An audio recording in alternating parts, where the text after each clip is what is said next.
চট্টগ্রামের খাতুনগঞ্জে সব ধরনের পেঁয়াজের দাম বেড়েছে। ফরিদপুরে ৬০ টাকা কেজির পেঁয়াজ এখন বিক্রি হচ্ছে ৯০ টাকায়। বেনাপোলে পেঁয়াজের দাম প্রতি কেজিতে ৪০ টাকা বেড়েছে। তবে রাজবাড়ীতে কেজিতে ৫ থেকে ১০ টাকা কমেছে পেঁয়াজের দাম কমেছে দিনাজপুরের হিলিতেও। সহকর্মীদের পাঠানো তথ্য ও ছবিতে প্রতিবেদন।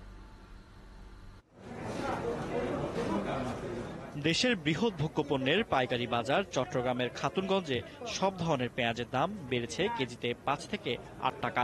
ব্যবসায়ীরা বলছেন ভারতীয় নাসিক পেঁয়াজের আমদানি খরচ বেড়ে যাওয়ায় এই প্রভাব। এখন জন্ম সনদ দিয়ে খোলো বিকাশ স্টুডেন্ট অ্যাকাউন্ট। নিজের বিকাশ নিজে কর।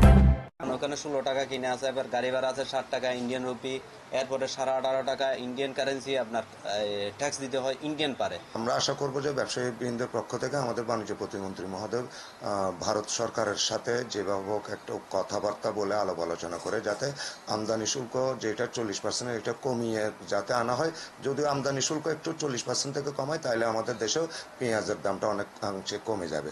ফরিদপুরেও প্রতিনিয়ত বাড়ছে পেঁয়াজের দাম। সপ্তাহের ব্যবধানে 10 থেকে 15 টাকা বেড়ে প্রতি কেজি পেঁয়াজ বিক্রি হচ্ছে 90 টাকায়। লেবার গাড়ি ভাড়া খাজনা আছে, তাতে আপনার 1.5 2 2.5 খরচ আছে দিয়ে 85 পরে আমরা 90 টাকা বিক্রি।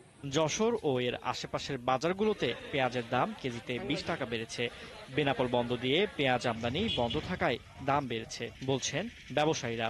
6-7 মাস ইন্ডিয়া থেকে পেঁয়াজ আমদানি না হতে আমাদের দেশি পেঁয়াজের একটু সংকট দেখা দিয়েছে। এদিকে রাজবাড়ীতে গেল সপ্তাহের চেয়ে কমেছে পেঁয়াজের দাম। গত সপ্তাহের থেকে 10 টাকা কমে এখন তা বিক্রি হচ্ছে 80 টাকায়। ব্যবসায়ীরা বলছেন প্রচন্ড গরমে পেঁয়াজ ঘরে রাখতে না পারায় এবং বেশি দামের আশায় কৃষক পেঁয়াজ বিক্রি করে ফেলছে।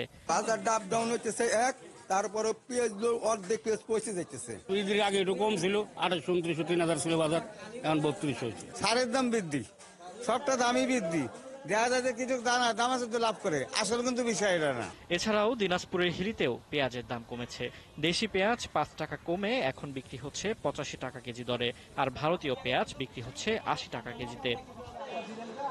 ফারদিন নীরব, 71।